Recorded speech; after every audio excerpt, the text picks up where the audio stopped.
Hello dear students, RS academy बाना YouTube channel में आप सभी को हार्दिक स्वागत है।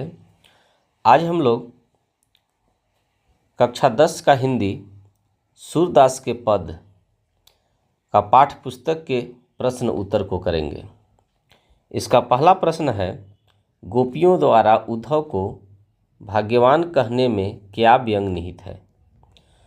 इसका उत्तर होगा, गोपियाँ उद्धव को भाग्यवान कहकर उन पर व्यंग साधती है। उनके व्यंग का उद्देश्य है कि उद्धव से वे कहना चाहती है कि उन्हें कभी प्रेम नहीं हुआ है, इसलिए वह गोपियों की पीड़ा को समझने में असमर्थ हैं, क्योंकि जो घायल होते हैं वही घायल की स्थिति जान सकते हैं। अतः उद्धव गोपियों की पीड़ा का एहसास नहीं कर सकते।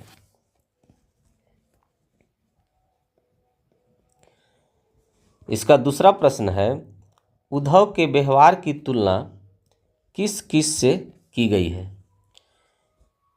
तो इसका उत्तर होगा, उद्धव के व्यवहार की तुलना भौरे से की गई है। भौरा जैसे काला है वैसा ही उद्धव का मन है, इसलिए गोपियों को कृष्ण को भूलने कहकर निर्गुण उपासना का संदेश देता है। प्रथम पद में हम देखते हैं कि उद्धव की तुलना कमल के पत्ते से एवं तेल की गगरी से की गई है, जिस पर जल की बूंदों का प्रभाव नहीं पड़ता।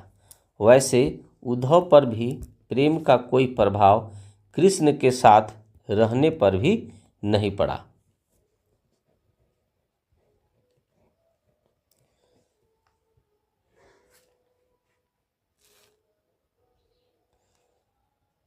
प्रश्न 3 है, गोपियों ने किन किन उदाहरणों के माध्यम से उद्धव को उलाहने दिए हैं।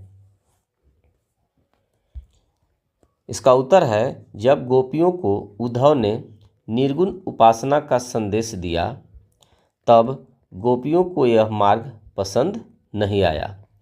इस मार्ग पर चलने से इनकार करते हुए गोपियों ने उद्धव को उलाहने देने शुरू किए कि तुमने कभी प्रेम रूपी नदी में डुबकी नहीं लगाई।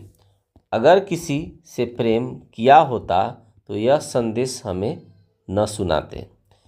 कृष्ण के साथ रहकर भी तुमको उनसे प्रेम न हुआ, यह अचरज की बात है।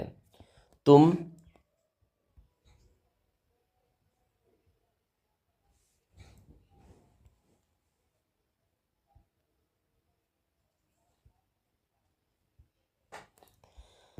हमें कितनी ही विशेषताएं योग मार्ग की बताओ, हमारे मन से कृष्ण प्रेम की परतों को नहीं तोड़ सकता, क्योंकि हम मन, कर्म, वचन से कृष्ण को स्वीकार कर चुकी हैं।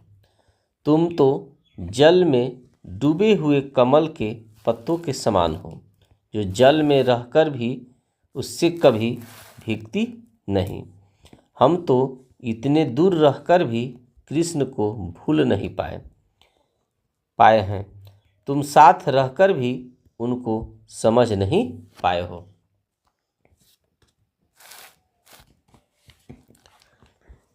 चौथा प्रश्न है, उद्धव द्वारा दिए गए योग संदेश ने गोपियों की विरह अग्नि में घी का काम कैसे किया। इसका उत्तर होगा, गोपियाँ कृष्ण से बहुत प्रेम करती थीं। कृष्ण से बिछड़कर उनकी स्थिति बहुत खराब हो गई थी। वे पगली की तरह प्रतिदिन कृष्ण की बाट जोहा करती थी।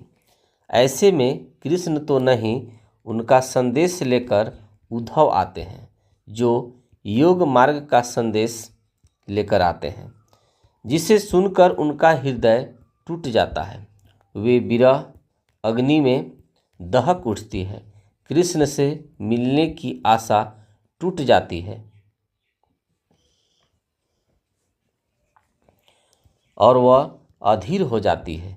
इस तरह पहले से जलती हुई बिरह की आग में फिर से घी पड़ जाता है। 5वां प्रश्न है, मर्यादा न लही के माध्यम से कौन सी मर्यादा रहने की बात की जा रही है? इसका उत्तर होगा, प्रेम की बात कहे तो इसकी सबसे बड़ी बात मर्यादा है कि प्रेमी और प्रेमिका दोनों प्रेम निभाए, एक दूसरे की भावनाओं को समझें और सम्मान करें। किंतु कृष्ण ने गोपियों से प्रेम निभाने के स्थान पर उनके लिए कड़वी ककड़ी के समान योग साधना का संदेश उद्धव के माध्यम से भेज दिया, जो कि गोपियों की नज़र में एक प्रकार से छल था।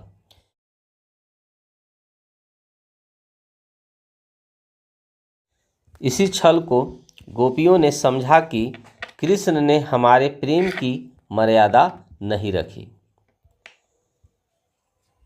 6ठा प्रश्न है, कृष्ण के प्रति अपने अनन्य प्रेम को गोपियों ने किस प्रकार अभिव्यक्त किया है? इसका उत्तर है, कृष्ण के प्रति गोपियों ने अनन्य प्रेम निम्न प्रकार से व्यक्त किए हैं। पहला है, जागते सोते दिन रात में कृष्ण को ध्यान में रखती है, जैसे हारिल पक्षी एक लकड़ी को पकड़ता है, उसी प्रकार वे भी कृष्ण को पकड़ती है। दूसरा है, वे कहती हैं कि वे कृष्ण के प्रेम में इस प्रकार सनी है जैसे गुड़ से चींटियां लिपटी रहती है। तीसरा है, गोपियों ने कृष्ण को मन, कर्म, वचन से पकड़ रखा है। और चौथा पॉइंट है, जब उद्धव के द्वारा योग का संदेश पाती है तो उनका धैर्य टूटने लगता है और वे व्यथित हो उठती हैं। 7वां प्रश्न है, गोपियों ने उद्धव से योग की शिक्षा कैसे लोगों को देने की बात कही है? उत्तर है, गोपियां उद्धव से वैसे लोगों को योग संदेश देने के लिए कहती हैं जिनका मन स्थिर नहीं है, जिनका मन चक्री की तरह घूमता है। यहाँ चक्री की तरह मन कृष्ण का बताया गया है, अतः यह संदेश कृष्ण को ही पहुँचा देने की बात कही गई है।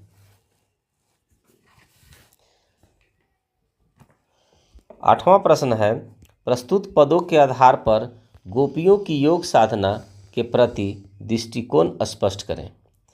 उत्तर है, सूरदास के पदों के आधार पर हम कह सकते हैं कि गोपियां योग साधना को नीरस, व्यर्थ और बेकार मानती थी। उनका मानना है कि योग साधना प्रेम के साकार रूप का स्थान ग्रहण नहीं कर सकती। योग साधना को गोपियों ने कड़वी ककड़ी के समान बताया, जिसके मन में प्रेम पूर्ण समर्पण है, वह ईश्वर को प्राप्त कर सकता है। योग साधना तो पूर्णतः नीरस और उबाऊ है।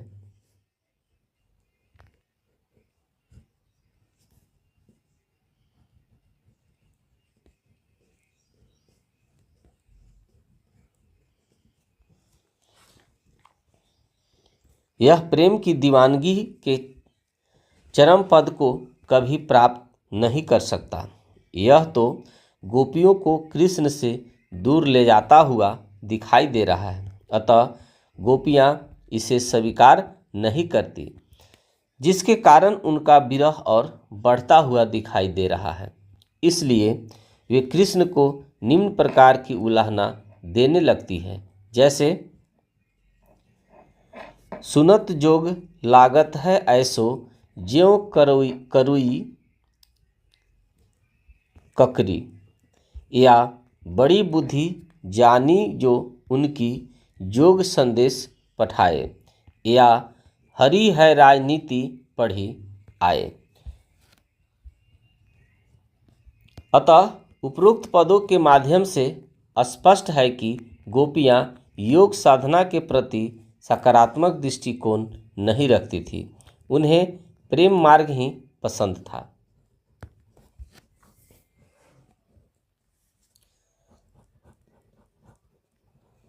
प्रश्न 9 है, गोपियों के अनुसार राजा का धर्म क्या होना चाहिए? उत्तर है, गोपियों के अनुसार राजा का धर्म प्रजा की रक्षा करना है। एक राजा अपनी प्रजा की सभी समस्याओं से अवगत होता है एवं उसका पालक और रक्षक भी होता है। प्रश्न 10 है, गोपियों को कृष्ण में ऐसे कौन से परिवर्तन दिखाई दिए जिनके कारण वे अपना मन वापस पा लेने की बात कहती हैं? इसका उत्तर है, अब गोपियों ने कृष्ण के स्वभाव में निम्न प्रकार के परिवर्तन देखे हैं। पहला है, अब वे भोले कान्हा नहीं रहे बल्कि राजा कृष्ण हो गए। दूसरा, राजा बनते ही राजनीति में कुशलता आ गई है। तीसरा, अभी तक प्रेम बांटने वाले सबके लल्ला कृष्ण अब योग संदेश बांटने लगे। चौथा, कभी कभी राजा अपनी बात प्रजा से मनवाने के लिए अनीति एवं क्रूरता करते हैं। कृष्ण को भी ऐसी कला आ गई। पांचवा, इस तरह राजधर्म की उपेक्षा भी हो रही है।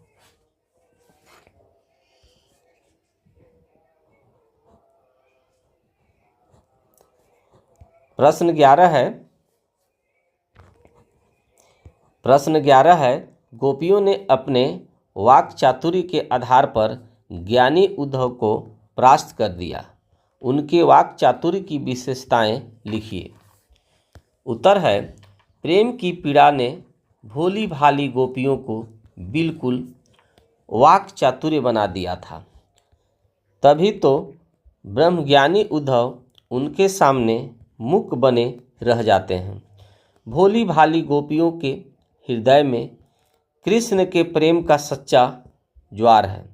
उसी की शक्ति ने उन गोपियों को सच्चा बल दिया, जिसके बल पर वह ज्ञानी उद्धव को हरा देती है।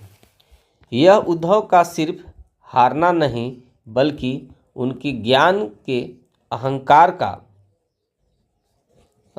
का टूटना भी गवारन गोपियों के हाथों से। उद्धव का ज्ञान गोपियों के हृदय के सामने झुक जाता है। उनके वाक चातुर्य में निम्नलिखित विशेषताएं दिखाई पड़ती हैं। पहला है, कृष्ण के प्रति एक निष्ठ प्रेम। दूसरा है, उन्हें विभिन्न लोक व्यवहार का ज्ञान है। तीसरा है, अपनी बात कहने में कुशल एवं चतुर हैं। चौथा है, चतुराई के साथ व्यंग करने में भी काफ़ी कुशल हैं। पांचवा है, वक्रोक्ति पूर्ण कथन का प्रयोग भी कुशल है। और छठा है, उपालंब प्रधानता भी है। 12वां और अंतिम प्रश्न है, संकलित पदों को ध्यान में रखते हुए सूर के भ्रमर गीत की मुख्य विशेषताएं बताइए। उत्तर है, सूरदास ने गोपियों के हृदय में डूबकर जो भ्रमर गीत लिखे हैं उसकी निम्नलिखित विशेषताएं हैं। पहला है, सूर के पदों में गोपियों का प्रेम निर्मल है। वह कृष्ण से एक निष्ठ प्रेम करती हैं। उनका प्रेम अनन्य एवं अनूठा है। दूसरा है, गांव में रहने वाली गोपियां सरल और चंचल हैं, किंतु इनमें वाक चातुर्य भी है। वह सिर्फ रोती नहीं बल्कि अपने अधिकार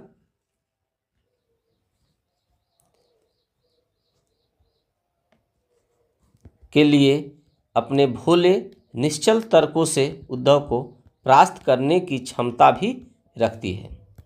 तीसरा है, भ्रमर गीत के इस अंक में हम साफ साफ देख पाते हैं कि यहाँ व्यंग, कटाक्ष, उलाहना, निराशा, प्रार्थना, गुहार आदि अनेक अनेक मनोभाव तीखे तेवरों के साथ प्रकट हुए हैं।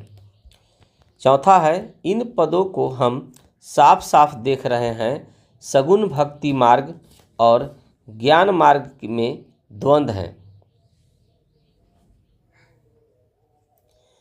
इस द्वंद्व के बीच गोपियाँ सगुण प्रेम के मार्ग पर बल देती है और योग मार्ग को तुच्छ समझती है। पांचवा पॉइंट है, इन पदों में कृष्ण के ज्ञानी मित्र उद्धव का अहंकार टूटता है। बेपढ़ी लिखी अज्ञानी गोपियों का प्रेम प्रतिष्ठित होता है। छठा पॉइंट है, ये पद गायन की दृष्टि से बहुत मन को मनोहर लगने वाले हैं। इन पदों को पहले शास्त्रीय रागों के आधार पर गाया गया, फिर लिखा गया है।